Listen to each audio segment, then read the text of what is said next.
fly I'm going to tie now is the alt crust. This pattern came about by a request to fill some shop bins. The local favorite around here and a lot of places called the bread crust fly, which is a fly based on a red-phased grouse feather that you see here. Well, I walked into a shop and they say, "Hey, John Newbury, will you tie us some flies for the shop?" And I'm like, "Sure, I like to make money tying flies." And I'm like, "Hey, why don't you fill our bins with some bread crust?" And I'm like, "Hey, sure, I can do that. I'm a cocky fly tyer. I can tie anything." Okay, well, long story short, the pattern kicked my butt. How did it kick my butt? It was very difficult to prepare these bloody feathers. What I needed to do was find a way that I could tie a fly, engineer a fly that will act and behave the same way a bread crust would look by having this nice red-brown center quill in the center of that, and then those barbules that stand out erect to the angle of the hook when round around created that bread crust look. Like, well, look at these rubber legs I've been tying with because I like barred feathers. So I was like, hey, why don't I take these rubber legs and put them in a dubbing loop, and I'll space a ribbing far enough apart with this half-round body glass that seems to be the same color and dimensions as the center quill, center shaft of this red-faced grouse, close enough that I get a color and look at that reflectance. So there I found a replacement for these two materials, the rubber legs and this half-round body glass. And so began my journey into this pattern. I no longer have to spend a horrible amount of time preparing these feathers by splitting them in half, scraping the pith out, and the problem is splitting them up here in this little tiny area. So I re-engineered this fly, and now I give you the alt crust, and I will show you how to tie it now. These are a down-eyed offset hook, allowing space for the jig bead to go. This hook is a very strong and sharp big game hook that I like to use on my anchor flies in the springtime. So you can hook into some fish that will straighten out an ordinary jig hook or your standard jig hook. I'm tying with a flexible spandex type of material that you can see when I release tension gets fat, and I'm building an underbody, and I'm using white. This white will help the D-rib or the body glass that I'm going to use to glow. So I just need to build a small taper. I'll go back with my tying thread and secure everything down with 0 apps, and then take my tying thread to our mountain point for the... So to prepare the body glass, you're going to want to cut a sharp wedge on that. So just take your razor blade and go on a cutting mat and just cut with the razor blade. Now you can see that I cut a sharp wedge right there. To mount this, I'm going to want a flat profile to be up. So to accomplish that, I'm going to mount this in round side up. An easy way to tell what side you have up is to look at how your reflection is. This is the round side, and your reflection is in the center. On the flat side, your reflection should be on the edges, if I can get that just right. You see, so you get an edge reflection there along the edges. That's flat, and that same highlight would be in the center on the round. So, with that said, quickly, we will take that little wedge we cut and softly capture it with the tying thread. I will now show you how that is going. And then, while maintaining tension, I'm going to slip that little wedge into my tying thread. And we can take a couple tries for practice. Right there, right about the middle of that wedge. Now that gives me something to lash down. And each turn as I bring forward, I'm capturing that and I'm cinching it down to the top of the hook. This gel spun thread allows me to tie with so much tension that I can literally cinch that down. And if you're on my website, you probably see a really close-up view of how I just mounted that by looking at the bank maggot video right below here on the page. So there is your ribbing center quill. And now what we need is those barbules to stick out, so we will tie in real quick a dubbing loop. I'll set that aside. Again, really firm wrapping forward. If you want, you can tie an underbody with some tinsel here, which might help add a little bit of glint to this underbody.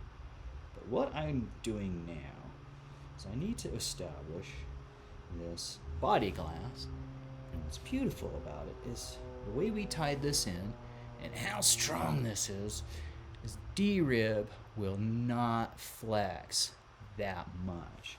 But in order to get our first wrap and get that beautiful little carrot shape, am I getting the round side up? Yeah, you do want the round side up, so there we go. That first wrap, really, really tight. And as we did in the Zika jig, we're going to space each wrap apart to create distinct segmenting.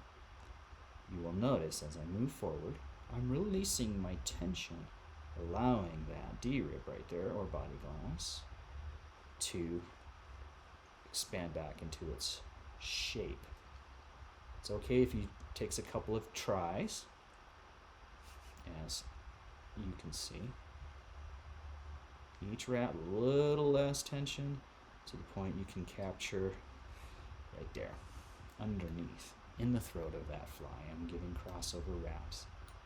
Those are tight wraps, 5 before, 5 after. Stretch that D-rib and carefully zip it away. So that is the center quill of your fly. I like to throw a whip finish in here so that way it's a little durable. There. Now the second half of this fly requires a compound dubbing loop, which we've just prepared in the previous video. So we're going to take that dubbing loop and we'll now use it. So we'll take our dubbing loop, and it helps to add some wax to help this material. Again, we're going to insert that in there, into the dubbing loop, and let go. You see we have some nice spacing on the... Now I'm going to just adjust this up so that I can get this prepared just a little bit better.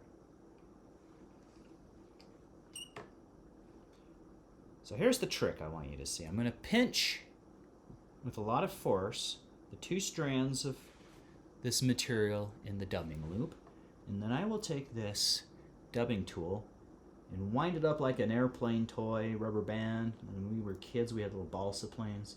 Just wind up that rubber band back there, and then we're going to let our plane fly. And the propeller is going to zip free, and it's going to form a brush real quick. That is how I've solved the problem of materials falling apart on me as I wind the dubbing brush.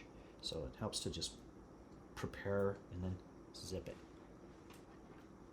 Use your favorite dubbing brush tool. I particularly like this dubbing brush tool. I've been using it for a long time. I just want to rough everything up.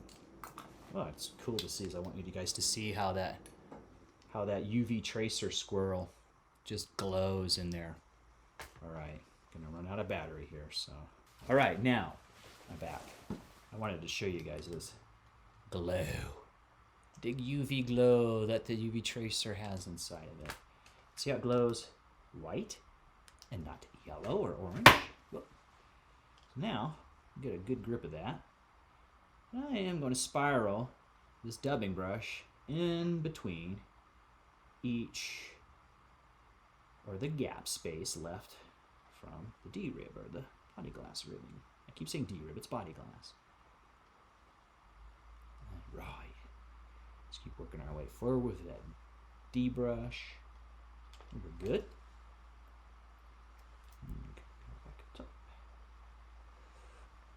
Then I will just crossover wraps, tie that off, and pop the string in front. Give it a few more secure wraps. And then we're going to give it a haircut. I usually start off pulling everything up top. Initialize that shape.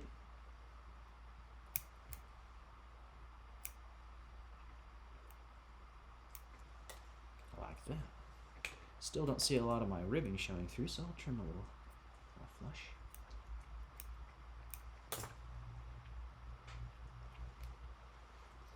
And another dubbing loop.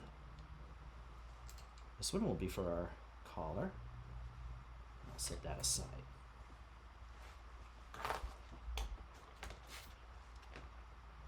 I'm going to take a beautifully modeled rusty orange hen Coq de Leon feather.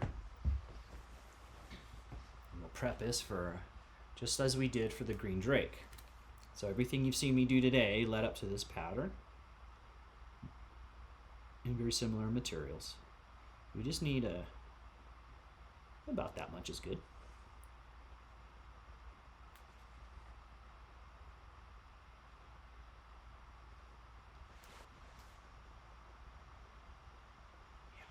So I'm going for this one.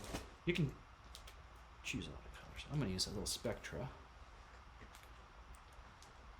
Spectra 5 is a cinnamon color, which goes well with this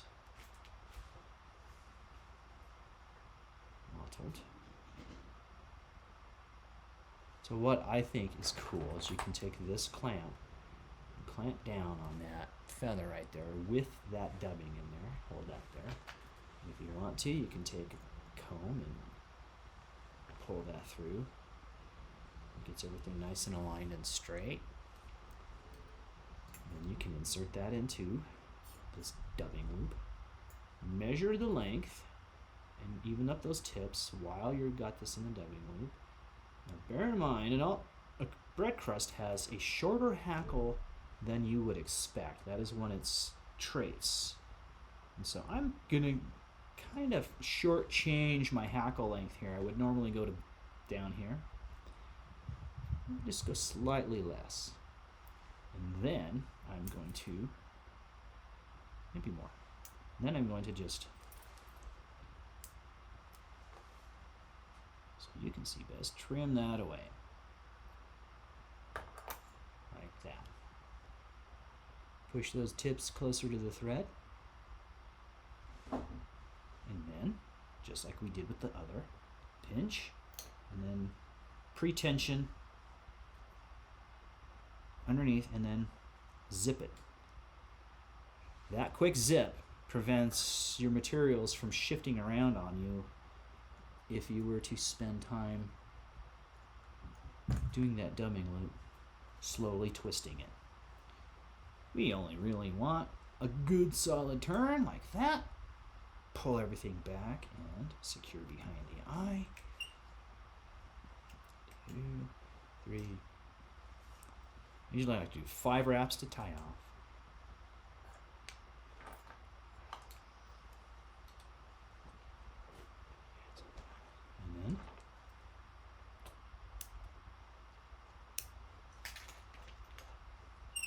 And then you can finish off there. I want to add a hot collar to this because it's spring. So like I did with the Zika, I pull all that forward and then I'm just shredding away the extra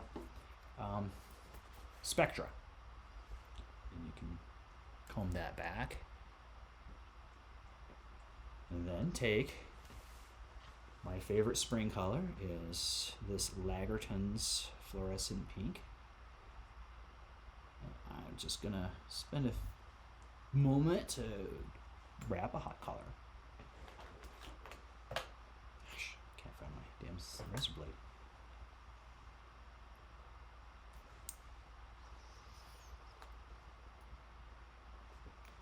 So I like to keep my material flat in a flat profile, and then just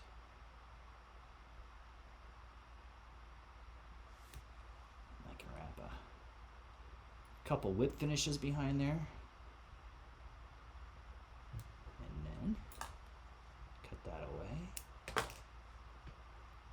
You have a hot beaded bread crust, or alt crust, or a hot necked bread crust. Hit that with the UV lamp if I can.